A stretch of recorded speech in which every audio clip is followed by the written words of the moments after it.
I'm Nigel Foy. I'm a retired dairy farmer. I live in Three Oaks, which is about 7 miles from Rye, 6 miles from Hastings. I've lived in this part of the world all my life, but in this house for about 45 years. I'm married and have 3 daughters. They're all obviously left home, and they're all happily married, and between them I've got 8 grandchildren. I have 2 hobbies. I love my work as a dairy farmer, but as I'm now retired, I've always had a love for birds, wild birds, and I can inexhaustible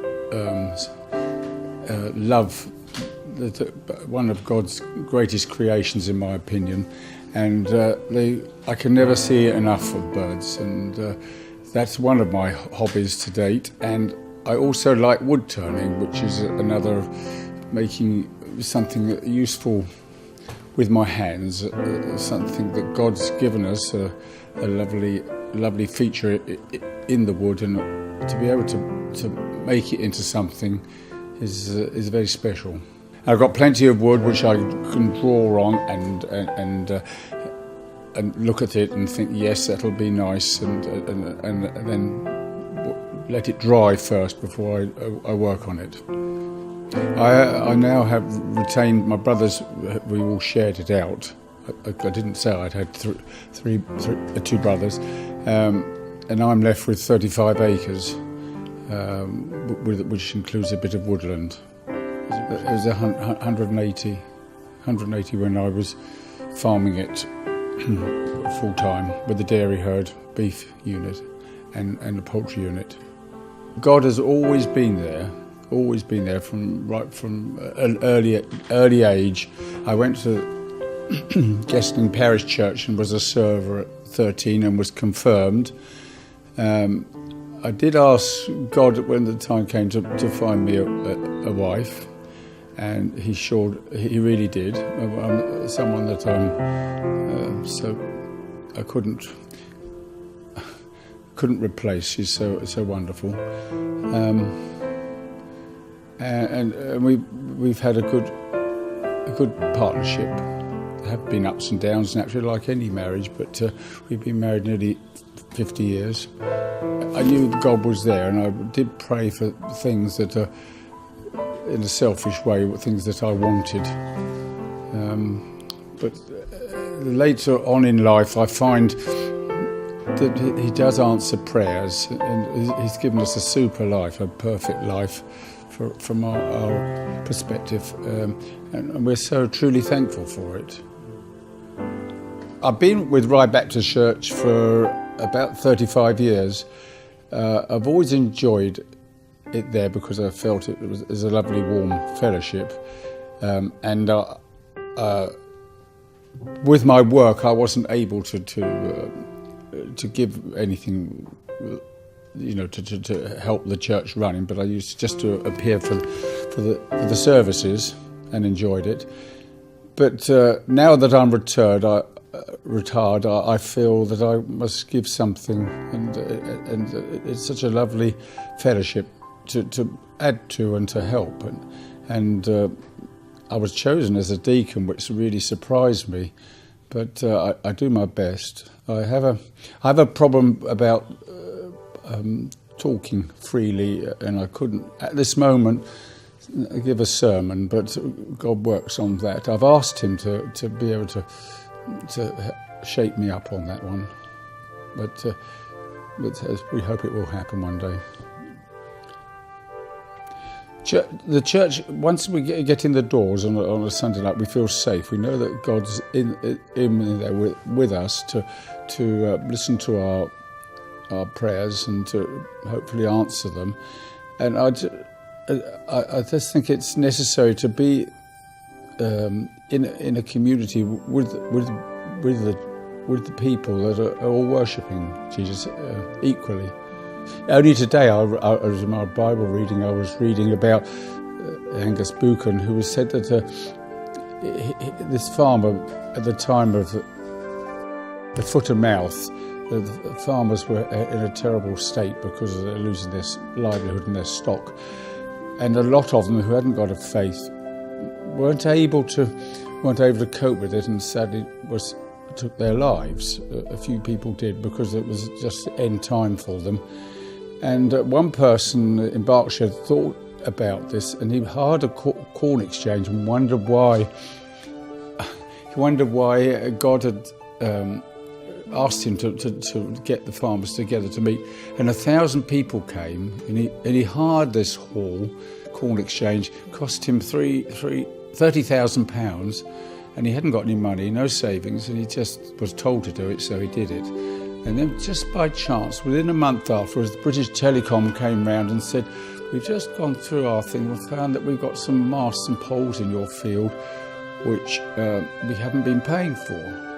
And believe it or not, the amount was 30,000, so it covered all his debt. But he acted first, and he was repaid afterwards, and God is faithful to those that obey him. And I thought today that was a lovely reading. Now, street pastors, I was a bit anxious about it. When it first was talked about, I thought, oh dear, I don't think that's for me, but I've got zero tolerance with drunk people, and I didn't want to be laughed at. But I did give it a try, and I went out and as an observer on 2 or 3 occasions, and I couldn't believe the response. I actually warmed to the young people that were drinking and drinking too much, but they were so lovely, and they were loosened their tongues, and they were free to talk, and they appreciated us and loved us, and I really enjoy being out there with them, hoping I can help them. Not me personally, but as a group, to get home, to look after them, and to make sure that they're not lying in the gutter.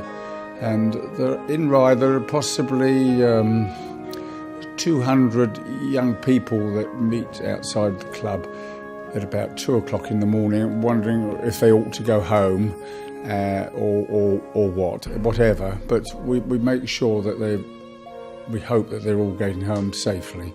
And it's really a lovely to be able to do it, and I really enjoy it. Look forward to it. Not so much with the inclement weather which we're having at the moment, but we've only actually had one night of rain, and the rest has been good. And really look forward to it. And although it doesn't bring young people into the church,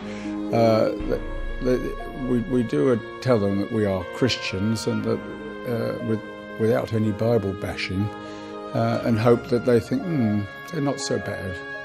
We've had young people that have seen us at a later occasion, and they've come and have given us a little bit of money that they have in their pocket because they hadn't got it on the previous occasion when we actually helped them. And they gave us a hug, all of us a hug, and it's lovely. And they brought their friends over and said, "Look, these are the people that helped me." And it is lovely to be. I feel that we don't frighten them because we're the age group that we are, retired, grandparent age, not parent age, but a more authoritative possibly, but with a genuine help. And they do tell us some of their problems, and we pray for them, and if they want. And it is lovely. So we never pass judgment on these young people.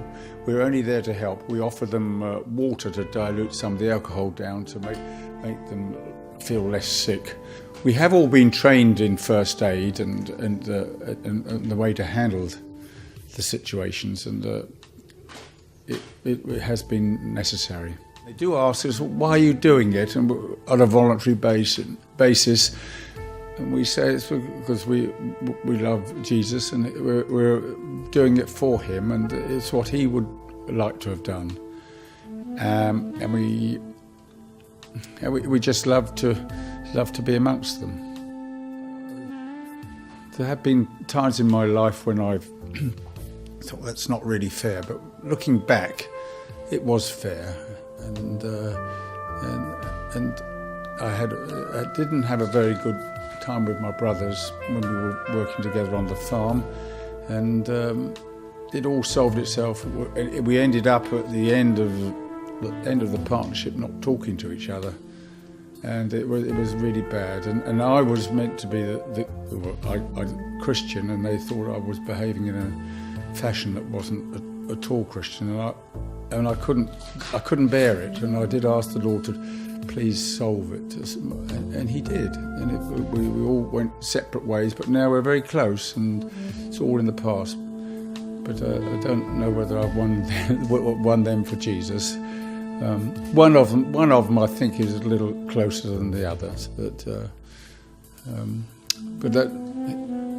I'd like to think that I could lead them towards to faith.